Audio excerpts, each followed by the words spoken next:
Down in sunny Miami last Sunday, the unbeaten Dolphins won number 15 in a row. Tom, that's got to be quite a record. That is really unbelievable. But the surprising Cleveland Browns, led by young Mike Phipps, gave Don Shula's no-name defense just about all they could handle.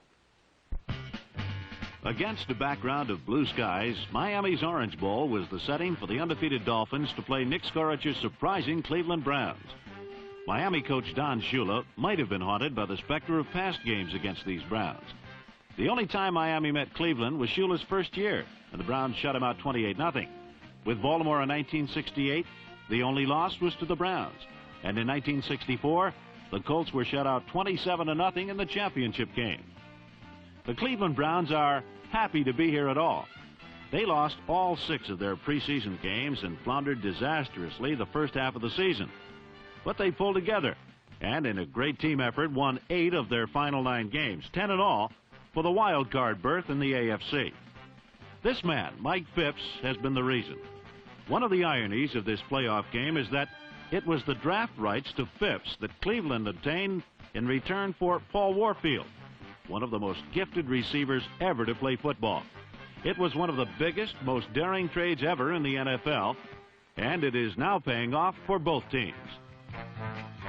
Cleveland's very first play from scrimmage served to show young Phipps what he had to overcome all day, as his first pass was tipped by 2 players and then intercepted. Or was it? Whether or not linebacker Doug Swift intercepted or trapped the ball had no bearing on the outcome, as Cleveland held Miami scoreless until this play midway through the first quarter. In super slow motion, we can see number 49, rookie Charlie Babb, pour through untouched to block Don Cockcroft's punt. Babb recovered the ball himself at the 5, and then was escorted by an honor guard of Dolphins into the end zone for the first score of the game.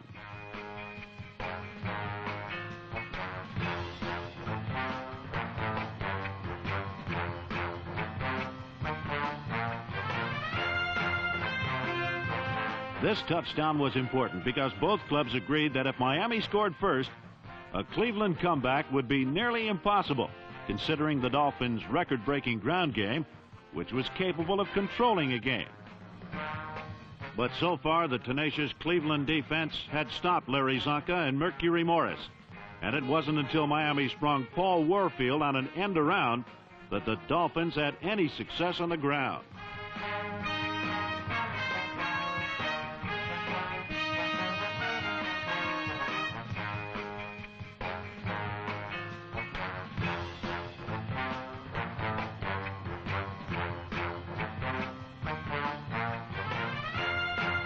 After Warfield's run, Morrow went deep to Warfield at the Cleveland goal line. But number 84, Bob Briggs, one of Cleveland's stopgap defensive ends, blindsided Morrow and caused his pass to fall short of Warfield into the hands of 2 defenders, who unsuccessfully fought each other for the ball. It was a play that could have gone either way, touchdown or interception. Instead, the Dolphins settled for a Garo Yepremian field goal from the 40, and their lead increased to 10 points.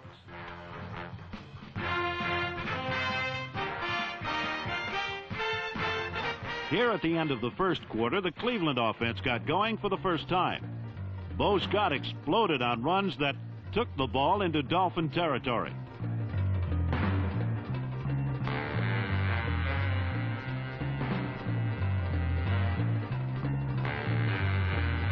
Then at the start of the second quarter came the kind of a play that often goes unnoticed until well after the game is over.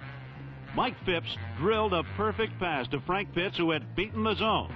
For the Browns, it was another painful almost. On the very next play from the Miami 25, Phipps passed right into the arms of Curtis Johnson to end a fine Cleveland drive.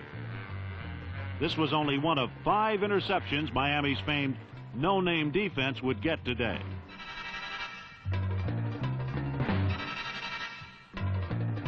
Prior to the game, experts had said that Cleveland needed to play a perfect, errorless game to have any chance of beating the Dolphins. Yet last Sunday, they made a myriad of mistakes and still were in the ballgame. The reason was the surprisingly strong Cleveland defense, which in the first half continually stopped the best running game in pro football history. When the Dolphins tried to pass, Morrow found himself intensely pressured by a front four led by its tackles Jerry Shirk and Walter Johnson, number 71. For the entire first half, Miami's passing attack totaled 12 yards. It wasn't until the second half, after Miami again was forced to relinquish the ball without scoring, that Cleveland began its second concerted drive. It was detonated by a fine 38-yard punt returned by Tom Darden, Cleveland's number 1 draft choice.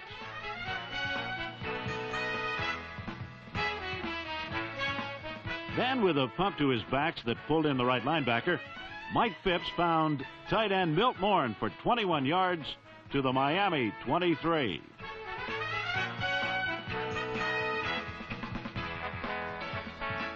After a pass to Fair Hooker brought the ball to the 9, Phipps rolled out, faked a pass at the line, and then brushed past 2 Dolphins and squeezed his way into the end zone for a Cleveland touchdown.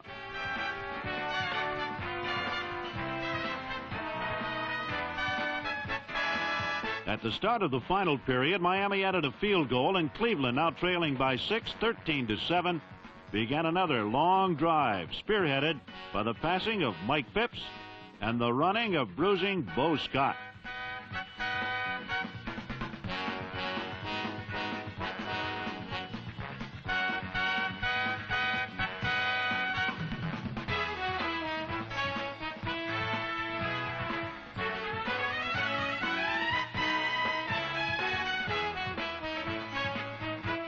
After a pass over the middle to Fair Hooker had brought Cleveland into Dolphin land, Phipps started one of the day's strangest plays with a poor pass that was intercepted by Dick Anderson, but wound up in the hands of Fair Hooker at the Miami 30.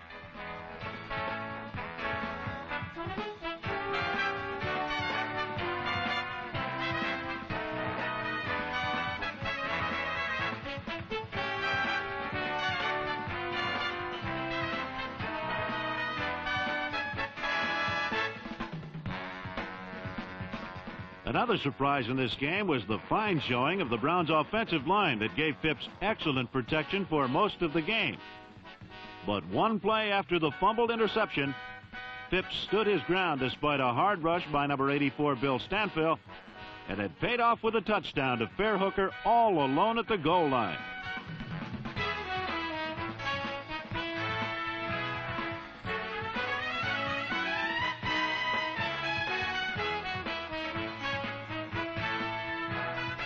The Cleveland contingent went wild as the Browns came from behind the powerful Dolphins to take the lead 14-13.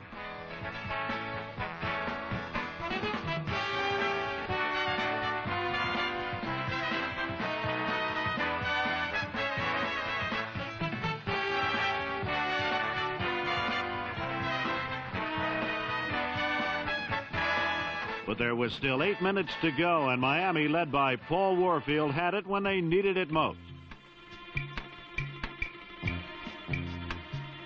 After the former Brown took a pass between 2 defenders and survived a high-low tackle, Warfield got a step on defender Ben Davis and made a great catch of an overthrown pass by Earl Morrow.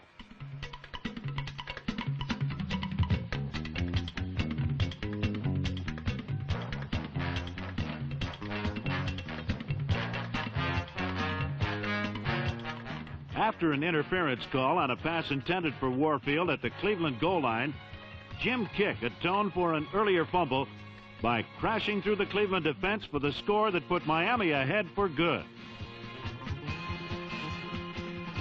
Fittingly, the man who made the difference was Paul Warfield, for whom this game had a special meaning. He alone had accounted for 60 of the 80 yards that brought the winning touchdown. Also fittingly, it was Jim Kick who had scored it, for he, perhaps more than any other player, symbolizes the unselfish teamwork that makes the Miami Dolphins a great team. And appropriately, the first man waiting to congratulate Kick on the sidelines was Mercury Morris, the man who took his job.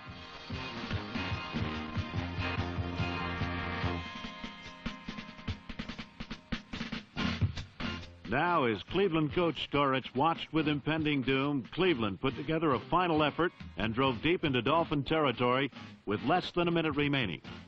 But Miami sealed the win with their 5th interception of a Mike Phipps pass. Linebacker Doug Swift, 2nd of the afternoon.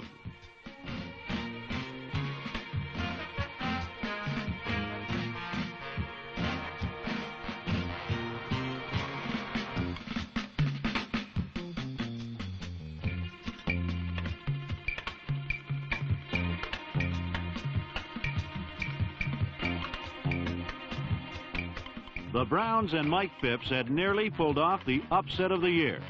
But in the end, Don Shula's Dolphins had their 15th consecutive victory and perhaps the renewed impetus to propel them to the Super Bowl.